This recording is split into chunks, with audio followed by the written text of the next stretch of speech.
Hi, Paige.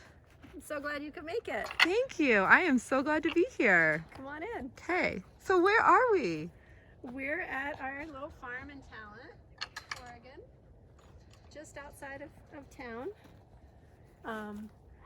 It's a small little farm. We just have a few acres here, and we grow everything in these greenhouses except for our personal veggie garden. So, So yeah, your farm is located here at your home. it is.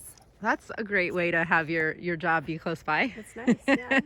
That's great. So where are we headed to right now? Well, I'm going to take you on a little tour of our greenhouses and show you our microgreens business. All right. So what's the name of your business? It's One Leaf Microgreens. We grow a variety of microgreens, and I'll show you what that is. And we sell them to 3 grocery stores in the valley, and usually a slew of restaurants as well, to the chefs at the restaurants. Oh, wow. That's so lucky. People get to eat well because of you, huh? Yeah. And what is a microgreen? Well, come on in. Let me show you. Oh, good. I'm so excited. Ooh, where are we going? This is going to be fun. Oh, wow. Oh, and I'm really feeling the blast of humidity in here. It gets very warm.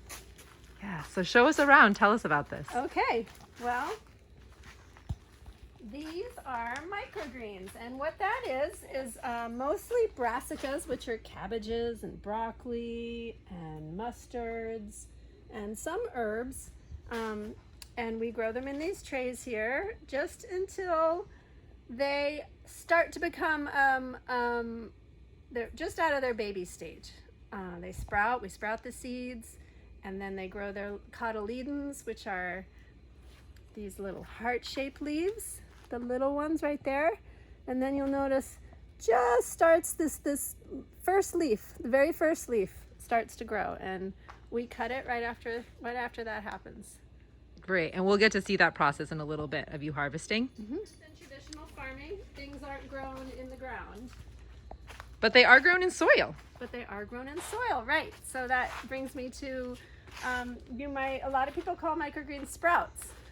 And they're not actually sprouts, because the difference between a microgreen and a sprout is that a sprout is when you sprout a seed with just water, with no soil.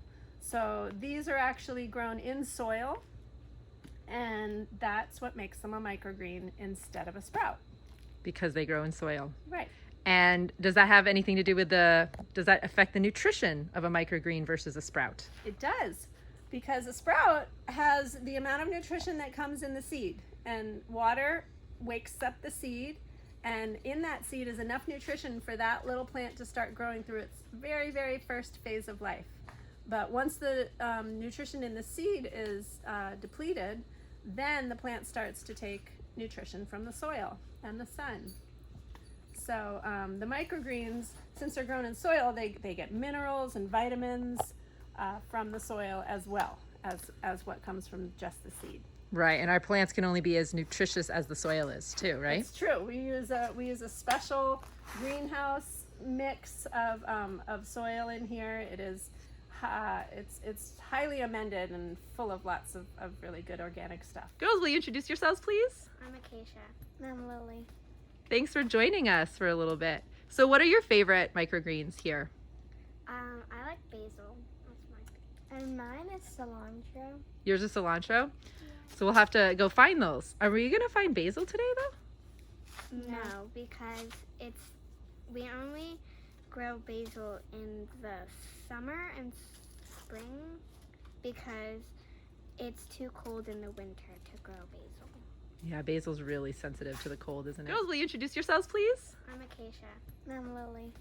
Thanks for joining us for a little bit. So what are your favorite microgreens here? I like basil. That's mine. And mine is cilantro. Yours is cilantro? So we'll have to go find those. The cilantro. So you might notice on the cilantro, it doesn't have the same little heart-shaped leaf cotyledon that some of the other microgreens have. It looks a little more like a grass. So I can just pinch one off. Yeah, you could just pinch a couple of them off. Okay.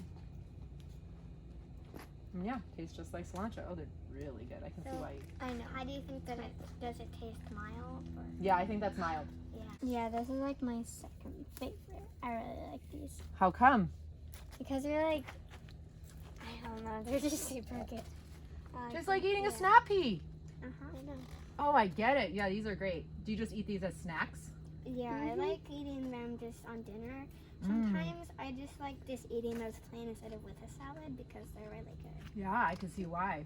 That's and I great. like these ones with my salad. Mm-hmm. And do you have like a certain dressing you like to have with your pea shoots? Probably Caesar. Ooh. Yeah. Okay. My favorite. All right, I'm gonna have to try that. That's great. Hey Paige, so now where are we now? What is this whole structure? Karen, this is our germination chamber. It's a pretty basic system where we sow the seeds and then we put them in here on these trays, and we have a little heater over here, and we have our plastic, so it's kind of like a greenhouse within a greenhouse. Oh. We put the seeds in and the trays, and then we put the plastic down, and that ensures that we have enough heat and moisture at all times in order for the seeds to really start to germinate. That makes a lot of sense. And so it encloses all that water that's coming off of the trays of soil as well, right? Yeah, it stays And really so it's- humid in here, even in the dry summer. And then do you have different phases going on in here? I see some really tiny sprouts. I see some bigger sprouts. What's going on? So most of these seeds were sown about 4 days ago. It's a little slower process in the winter. But so yeah, like here's some purple cabbage. You want to hold this one? Yeah. And here's another tray of purple cabbage, and you can kind of see like these wow. seeds were sown about 4 days ago, but these are actually almost a week. And in the winter, I like to keep them in and let them get nice and tall before I bring them out. So here you can get a really good look at what these little babies look like. These are just germinated. These were sown about 4 days ago. And we've got cabbage and arugula. Right when they're about a ½ inch tall is when we like to bring them out so they don't get too leggy, because if they reach for the sun and get too leggy, then they'll fall over when they get watered. Great. This is really cool to see. So Paige, in order for you to have all those seeds to germinate in your germination chamber, you need to sow the seeds, right? That's right. And you know, since it's a commercial operation, it's more of we do like a production line. It's not just maybe one tray like you might have in your kitchen. Okay. So you mean a production line, you'd fill all these with soil? We fill them all and we actually stack it up. Like it's like 10 trays high on this table when we're all ready to start sprinkling seeds. And smoothing out the dirt so that I can sow seeds for microgreens. So this is radish seed. And it takes 2 tablespoons per tray. And you just want to even out the covering of the seed. Because if they get too close, they won't grow as well.